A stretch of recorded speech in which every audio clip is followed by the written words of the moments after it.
I'm going to introduce the members of my panel in just a second. So let me get underway with that now. We have Sharon Zane Peter. She's the Permanent Secretary in the Ministry of Agriculture and Lands, as well as Housing and the Environment. She's panel number 1. She's going to be joining us in a second. Yes. And Ms. Peters works in Antigua and Barbuda. Mrs. Peters, I beg your pardon. We also have Greg Rollins, a Barbadian, who currently serves as the country representative for the Inter-American Institute for Cooperation and Agriculture. In the Republic of Trinidad and Tobago. Not speaking in that capacity. Not speaking in that capacity. And Jeff Trotman. He has worked for over 30 years in print, radio, and television in 3 CARICOM countries. And he's from Guyana, Antigua, Barbuda.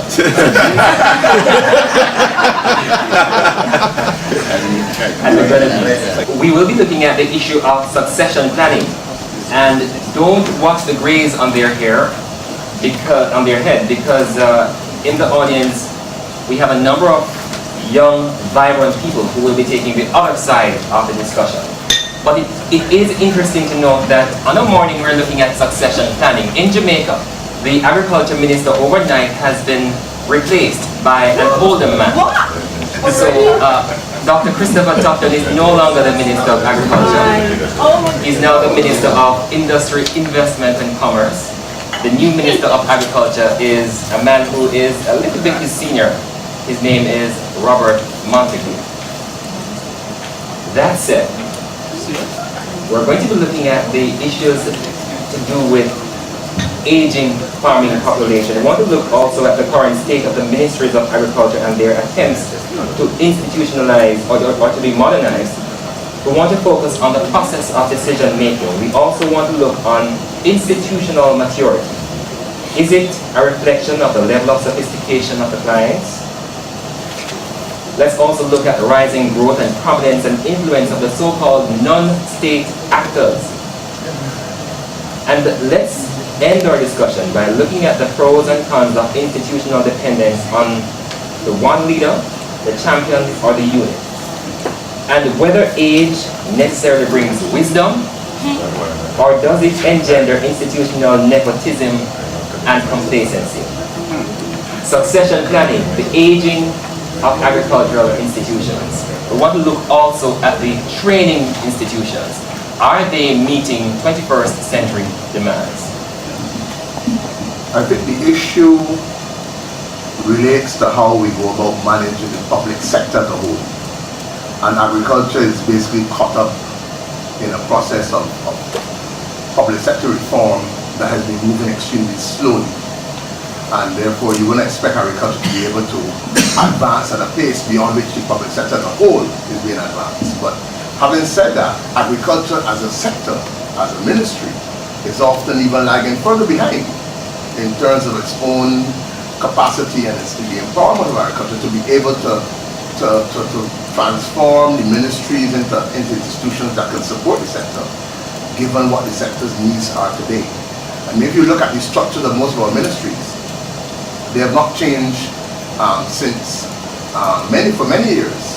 We have not been able to change the skills mix to have expertise in areas that we now need to have expertise in terms of keeping with modern demands. And therefore, the farmer community and very often the producers are no longer looking to the ministry for solutions for information. They are looking elsewhere, to other institutions and to the World Wide Web, and information is out there. So I think the problem really is one of the ministry itself being considered to be at the bottom of the ladder in terms of agriculture being the lowest ranked ministry, and therefore the enthusiasm, the morale is being trampled upon of the staff, and that whole feeling of rejection and of being irrelevant is really influencing the way that the public sector officials in the ministry are performing. We're going to move a little bit into the aging of the agricultural institutions themselves, but I want to get from Mr. Trotman, who has been in St. Vincent and the Grenadines, Guyana, Antigua, Barbuda, and now I'm seeing the British Virgin Islands, whether he thinks the average age of the agriculture ministers themselves will help to influence their own thoughts in respect of the planning for succession. I don't think that the age of the agriculture ministers will influence their thought. I think what influences the thought process is within agriculture is the overarching society and the political direction. What I found with agriculture ministers, and people have said it, is that the least of the potential ministers in terms of ability is given the agriculture ministry.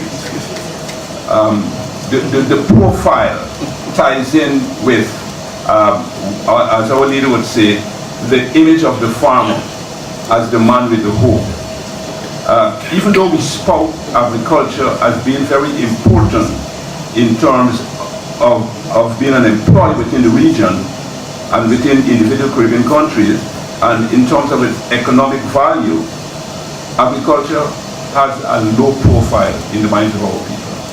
And because of that, it has influenced our young people away from agriculture because they see it as hard work for very little rewards. So I think we have to change the whole profile, the whole image of agriculture. We're going to open the floor just about now for suggestions or interventions, questions, etc. But I want to zoom in now on the issue of agricultural institutions, and we want to look at the learning institutions. In Jamaica, for example, we have about three. The College of Agricultural Science and Education is one of them, and we also have the Sydney Pagan Agricultural High School. What we have found over the years is that while some resources have been directed to CASE to help with its own development, the other institution, the other main institution, that being Sydney Pagan Agricultural High, and there's also Nakalba High, they have not got that similar amount of infusion of capital, of resources, etc. to transform those institutions. So you do have new technologies worldwide, but in the individual institutions, they are operating on the basis of what would have happened years behind. Do you find this to be a problem across the region where the institutions themselves, the training institutions themselves, are not inadequately financed? That is a problem in itself, but I don't think that we have enough training institutions.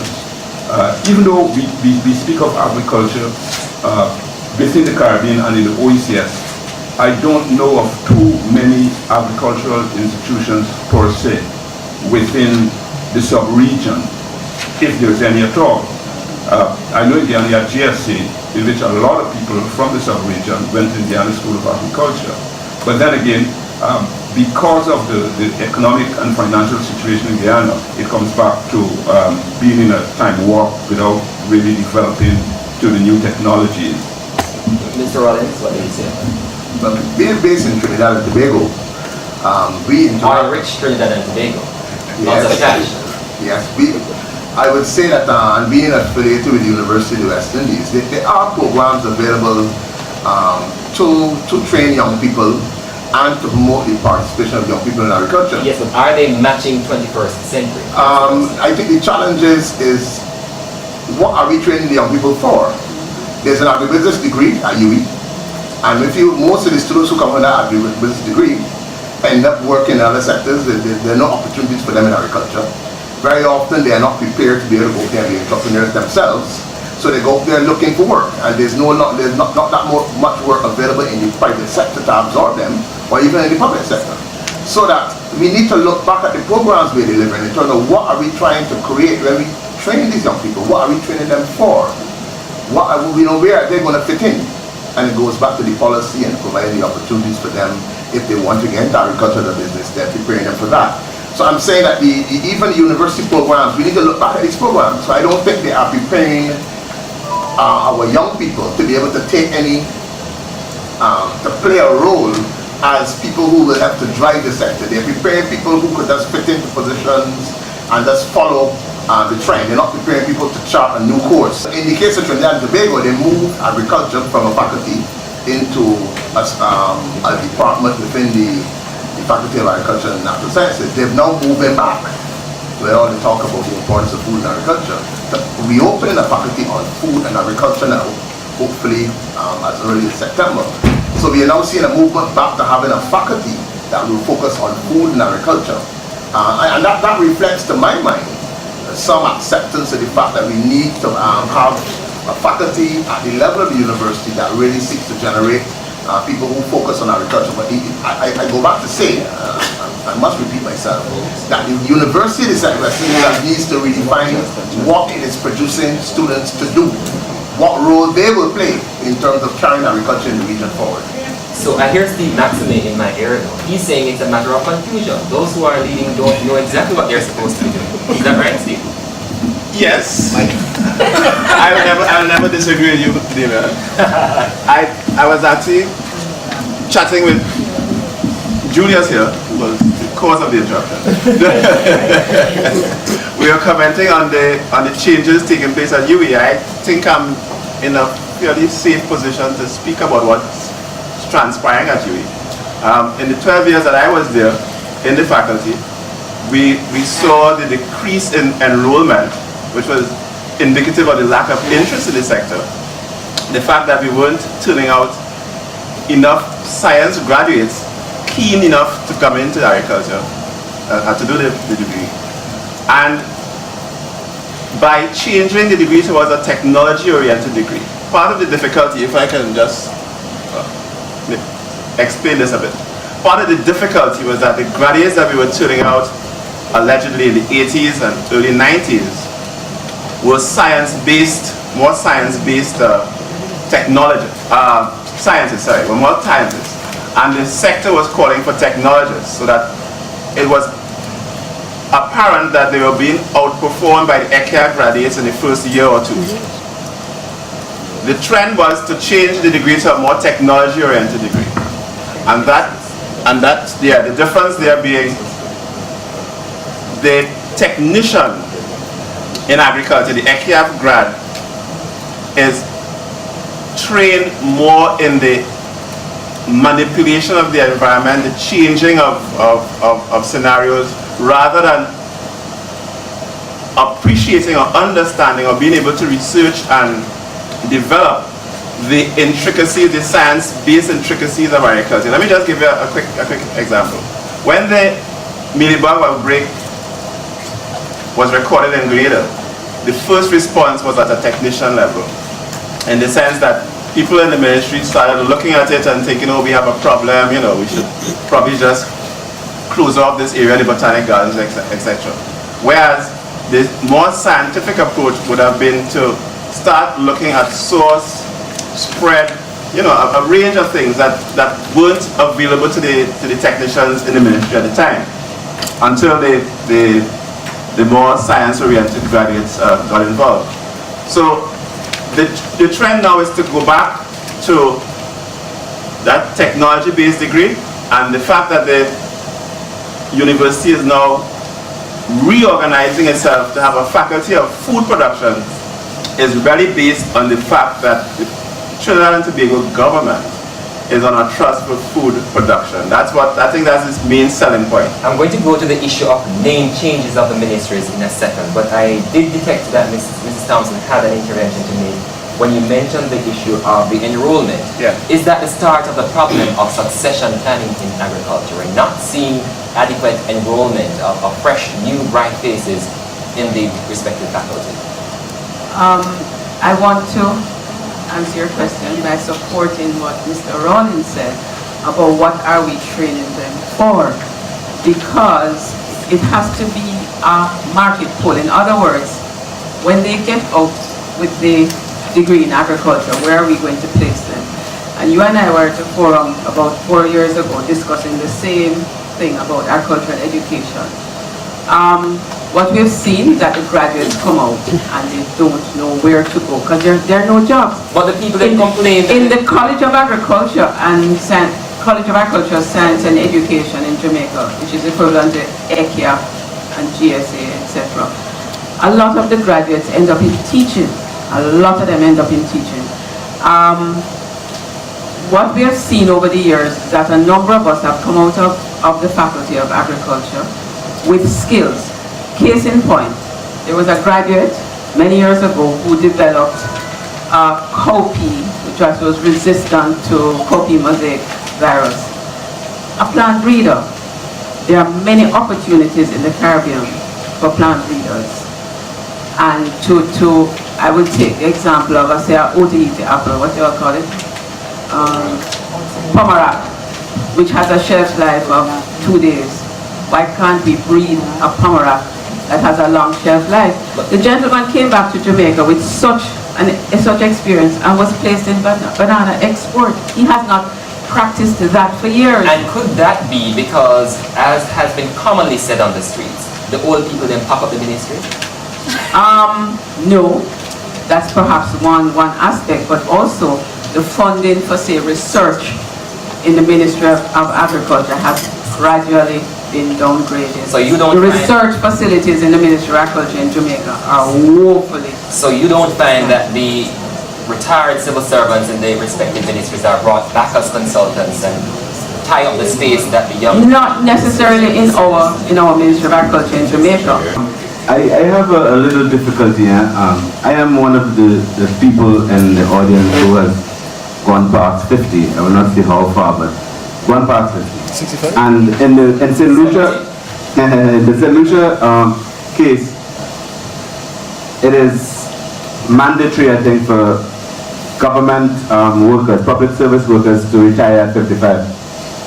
55. Yeah. 55. I don't know if it's mandatory, but they take early, you can leave at 55. Yes. Yeah. Now what happens is that, as you know, researchers and people with agricultural history and experience are of that age.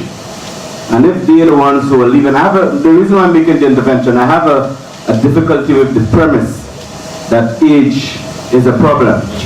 And not because I am a little more advanced, but it is where all the experience is. And if you have an exodus from the public sectors of people who are 55 and 60, what you have happening is that there's a loss of, because we throw them away, not like we put them on special boards and make them available for advice. Well, let me stop you right there, because when you reach 65, let's say your mandatory age of retirement is 65, and you retire, what happens?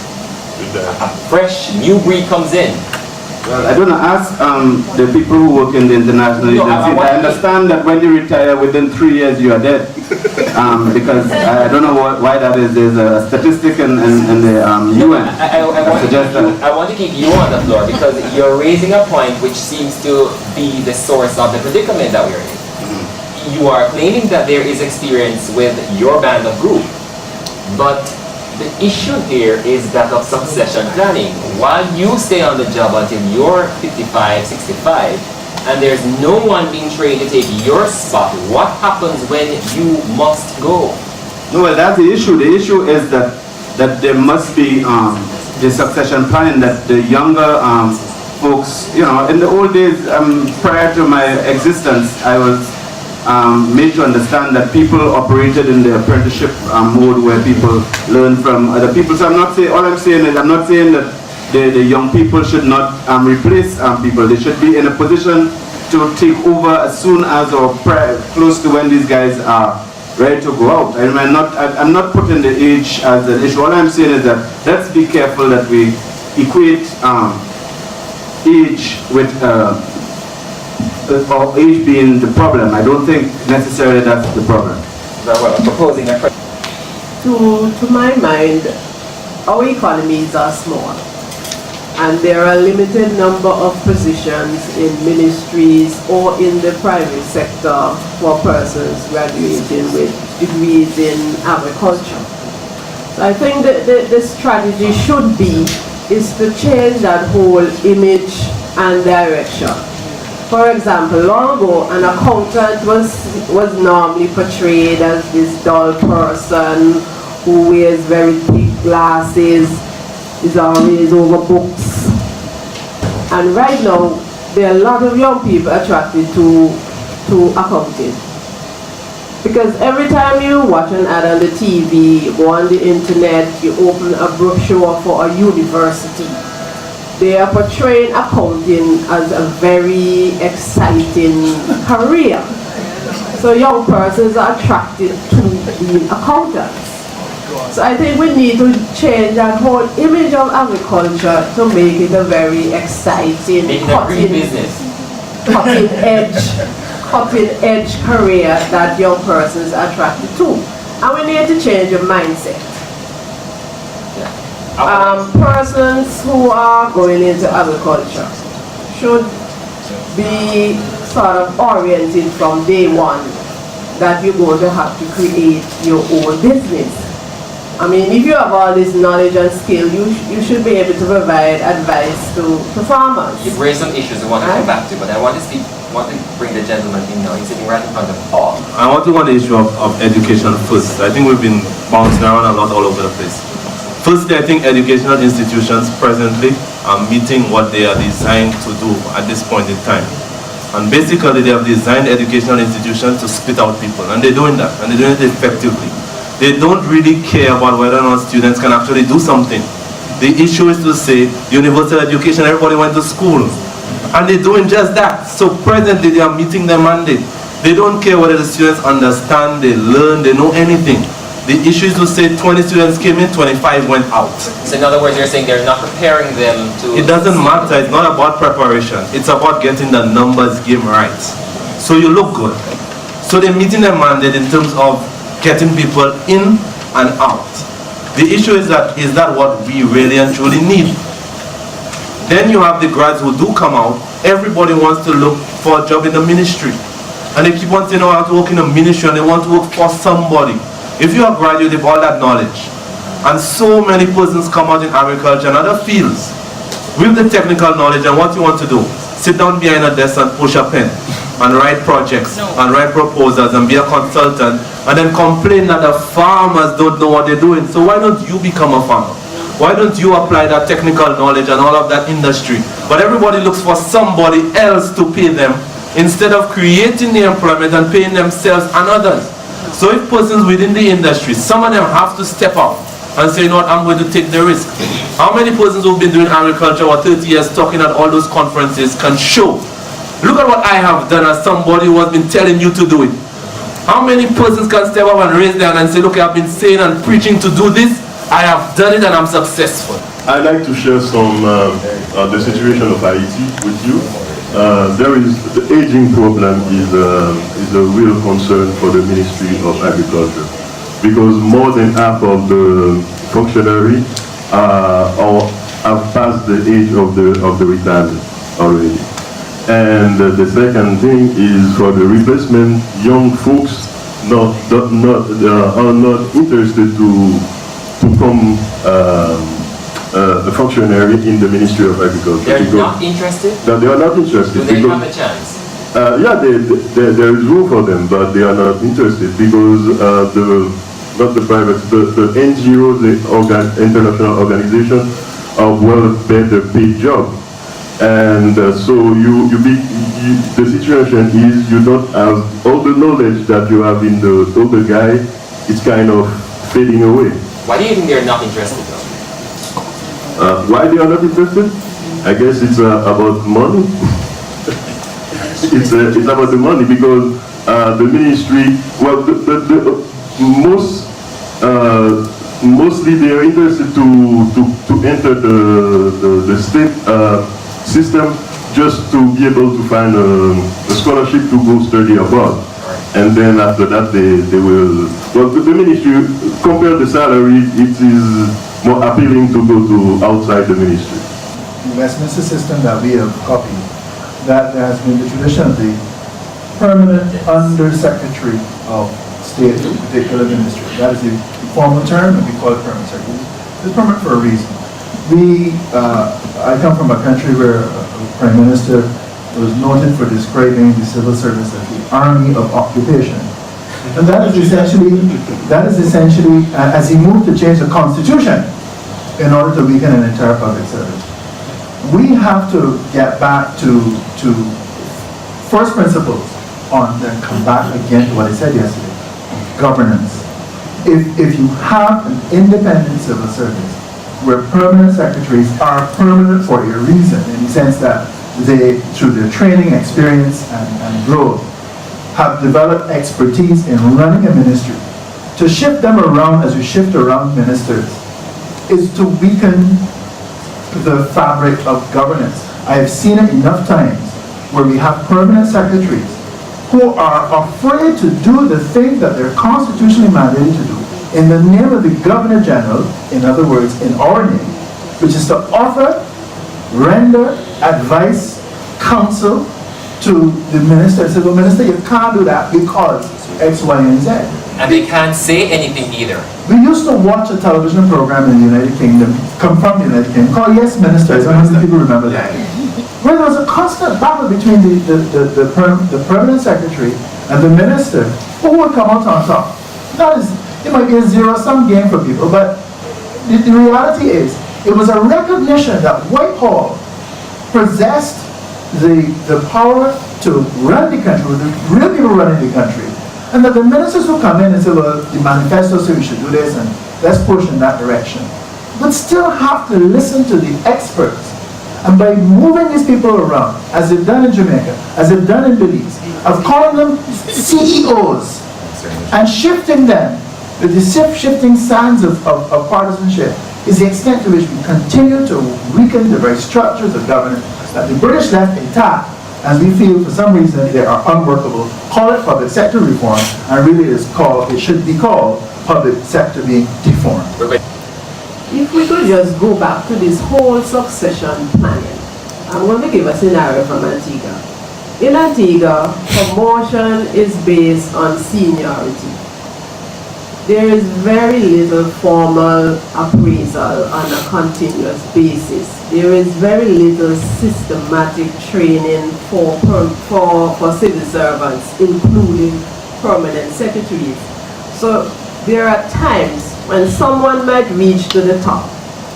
You might be a principal assistant secretary, a permanent secretary, and you really do not have the skills, competencies to perform that job well. I think the issue is a people's issue. People are corrupt. That's not just the politician, the people.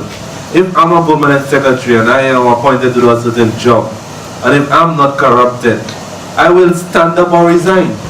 But we as individuals, we are corrupt. So you're saying keep the system, but make it work? No, we have to change ourselves personally. Because you can design a system, but you put sick people in the system will fail. So is the problem the system or the problem the people? The people. So the system is good. Keep the system. The system may have its problems, but all systems have problems. But if the people in the system, how do you expect to get the system to work any better when you keep on changing the people and the people say, you know what, you employ me as the PS, I just want to keep my job and sing for my supper. And everybody starts singing for their supper. You can't ever change the system. You bring in somebody else who sings even louder. At the end of the day, you need people to come in and say, you know what, I'm not doing this. And when you see 5, 6, 7 permanent secretaries resign under a minister, he's exposed. I've been waiting for a while to come to this point, because we're talking about a profession that very few of us seem to have any clue about. We have this perception that agriculture, the profession in agriculture is farming or farmer. We fail to recognize that an electrical engineer cannot wire this building. He doesn't have a wireman's license, because an electrician has that license. So that there are fields of operation, there are spheres of operations that have been segmented by law in electrical engineering.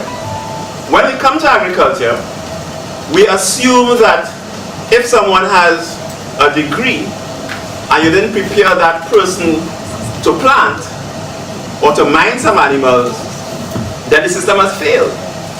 But the system has failed only in the sense that that person didn't leave with a list of skills that they have acquired. I mean, I'm in a position, I'm probably the only person who should be in a position to talk about this with any level of authority, having had to take the Faculty of Agriculture, the University of the West Indies, through that whole process of identifying to itself what it was turning out. The faculty didn't know what it was turning out. We had people coming out and they were telling you, I can't get a job. I said, at all the career planning fairs we had, what are your skills? They didn't have a clue what they could do, There were people coming out with degrees in maths who didn't have a clue about actuarial science. There are people coming out who didn't have a clue about the skills they had in biotechnology and tissue culture, etc., and intellectual property. A degree prepares them for so many things. This is the only profession where people get up and say, I have not been successful for the last 20 years at catching my tail, and everybody applauds, because that is a farmer. That is what we want to hear. We want to hear people say that, you know, I already catch my tail, the government, they help me with nothing. Where are the success stories? How many people are brave enough? We have always have to have this discussion. Diana has always had to invite me to this. How many people stand up and say, I have made a serious career choice, I am successful? How the hell is my son going to get into a profession where if my wife is in a proper profession making a good living and I'm the fool here coming every evening saying, you know, this agriculture thing is working it. What do you expect young people to do? We have not laid out, none of us have laid out completely all the career opportunities are open to us. I've tried with my book 20 years ago. There are updated versions now. We do not know what we have produced. So those people coming out with a degree, they don't understand, they haven't had it itemized for them what skills they possess. And I think Kiwi hit the nail on the head when she said, we look at this profession with such narrow eyes, so that when the gentleman here said, you know, that, you know, they come out with a degree and they have not been trained in a particular way to identify the skills that they're walking around with. I came out of the sector and decided to start a business because I was telling young people all the time, here now, there's so much opportunity in agriculture. At some point, somebody would have sat down in a class, they're lecturing and say, you know, so boss, you lecturing all these years, there's so much opportunity in agriculture. What are you doing inside of here still? You have to leave, you have to go out there and show that there are opportunities, there are skills that we have. And we can make more than a decent living with it. And I don't have to come back to my capitalist bent like with yesterday. I just want to marry the point that Steve made and Lennox in relation to preparing students to come out to the world of work. And I agree with you, Steve, that maybe we have not been helping them to find their way in terms of when they come what they want to be. Because a lot of us went through programs, university training and so on without ever thinking where are we really going to be in terms of where will our focus be. It doesn't have to be in farming, it could be in any area that supports agriculture and development in the food industry. But what I'm saying is that at least the training programs and the internships and the mentorship should be such that people should at least start to feel and have a direction as where they want to go and the skills that they can use to achieve it, rather than just producing students who come out and are lost to the world. The role of the private sector in terms of the university system and who the university programs are designed to cater to is another issue, because what you find very often is that the university system does not respond to the Ministry of Agriculture. The university has a structure that it is not the Ministry of Agriculture or the Ministry of Agriculture or the policy of agriculture that drives what people study. It is what the university decides they want to do. And we still have situations where you get professorship and so on based on the papers you produce. Any indication though, what influences that decision of the university itself? Funding. Funding. Where does the funding come from? Is a funding issue. And it's governance. The way the university is governed, it does not allow the stakeholders in the sector to come in there and sit down and say, these are the programs that we believe should be developed and so on. It goes back to governance as well. On the issue of the public sector, I've been in the public sector. I joined the public service in 1986. And I must say that one of the major issues has been the change that is a combination to my mind of systems and people. Obviously some of our systems have not evolved to keep pace with the modern world. And that's a reality. So we have a lot of bureaucracy and so on. And we have people, yes, that stand in the way of progress. But one of the things that I have observed as somebody who's been in the public service for most of my life, I'm still on substantively chief economist in Barbados, in the Ministry of Agriculture.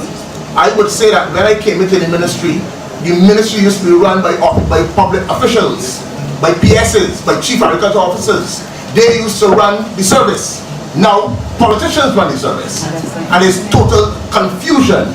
So what you have when you go around the region now, you have PSs and senior officials just running behind the minister. And he is just jumping, it's following him. And you can't even engage them on serious issues. So that we need to look back at the issue of governance, as Julia said, because the issue right now, we've reached a point where our public service has been demoralized. It is just there to meet political goals as against economic and other goals. Let me ask you though, is it that many of the PSs themselves have become politicians? I don't want to get into that. I gather you will have different situations depending on where you go. But the point, I think the fundamental point is that I think the ministers have been using the ministries more for their political gain than for achieving the objective. Because you see, that would explain the reason for shifting so many of them when administrations change. Shifting PSs? Yes. Not necessarily. But I think we need to address this issue because we keep beating up on the ministries of agriculture and so on. But I have seen it where ministers, everybody's running, jumping behind the tune that the minister is calling. And really and truly we're not dealing with the fundamental issues. And the minister obviously is looking at his image to get obviously looking at his performance, to maintain his position in cabinet and so on. But I just want to pick up on something that Julia said, and asking institutions to solve real life problems. And I'm beginning to wonder whether the apparent inability of our established institutions to seemingly be able to solve real life problems, whether that is what is pushing the thrust of much private initiative, including the mushrooming of farmers' organizations, private sector clusters, etc., to do their own thing because the institutions are set up to do it for them and not delivering as they want it to.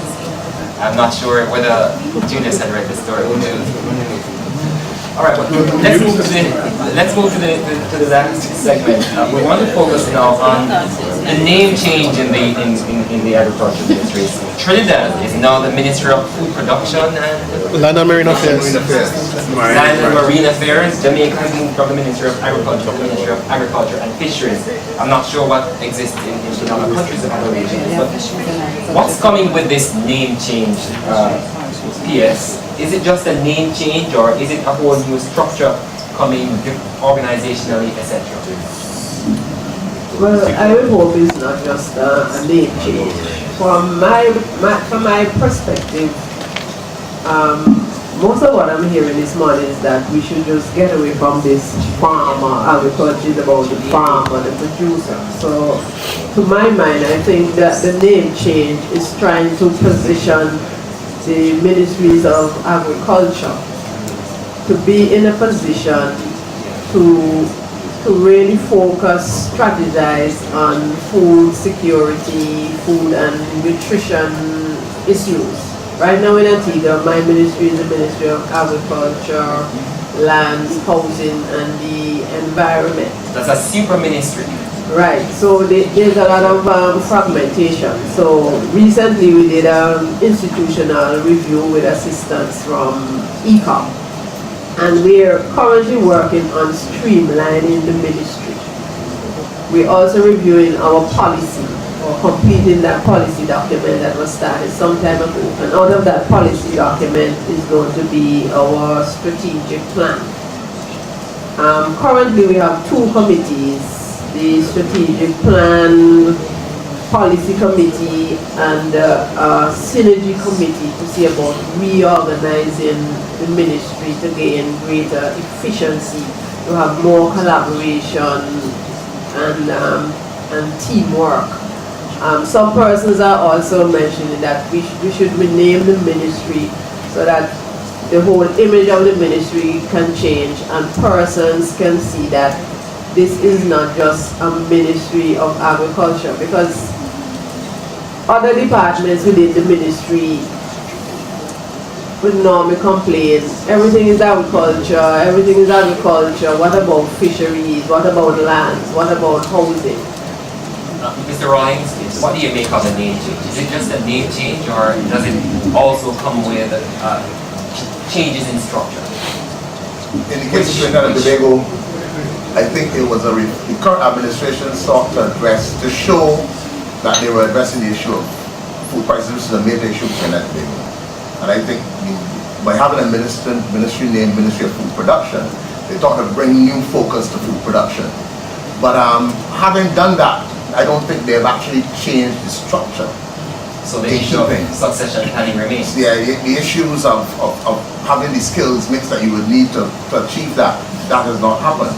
And it goes back to obviously going to changing the whole ministry. And you're talking about changing people who you have. It's a problem that we have not just in the ministry but also in other institutions across the region, where we have the same skills mix that we had for many years ago. And the challenge is, how do we tell people, okay, we don't really need you anymore, but we need these new people. Somehow we have a difficulty addressing that issue of making that change. Mr. Chopper, what do you make of the name change? In the case of St. Vincent and the Grenadines, as far as I see, it's a case of convenience. We have had an administration there in office for the past 3 terms. Initially, the Ministry was the Ministry of Agriculture, Lands, I think Housing and Fisheries, something like that. And the name was changed with Housing Move Off to give a very influential person who was a senator, that ministry. Housing deal with lands was taken off. So that had a lot of clout. In the most recent election, where the government went back in office by 8-7, a 1-seat difference, the ministry again was changed for convenience to absorb. So personnel had more ministries added on because there were not too many persons around to take up ministerial portfolios. So to me, essentially, it's just convenience. Not necessarily much thought put into policy driving the change and structure. And with the name change remains the issue of succession planning. But of course, the situation obtains, the structure is still the same, except that one department will be moved to another. That's all. And then with that movement, you might have some political maneuvering in which it might be an opportunity to change the permanent secretary for the preferred individual. I'm going to allow you just about 30 seconds to complete this sentence. In relation to succession planning and the aging of agricultural institutions, tomorrow I'd like to see what? Permanent secretary. In relation to succession planning and the aging of agricultural institutions, tomorrow I'd like to see what? I would like to see some performance appraisal, good policies, structures in place for that succession planning to take place. Succession planning is not just the replacement of persons. It's a systematic process where you're going to actually plan and develop persons to take on new roles, new positions. Mr. Rawlings, 30 seconds tomorrow. I'd like allow the public sector officials to run the ministries, less political interference, promote and support non-state organizations, farmer customs and so on. I think they will be the institutions of the future. Mr. Trump, tomorrow I'd like to see? I'd like to see that people are promoted through their ability and their creativity, and that people who can reach out and relate to the ordinary persons in carrying out government policies. Well, with that, we'll leave you with the words of Andy Groves, former CEO and chairman of Intel. He says, there is at least one point in history of any company when you have to change dramatically to rise to the next level of performance. Miss that moment and you start to decline. Thank you very much.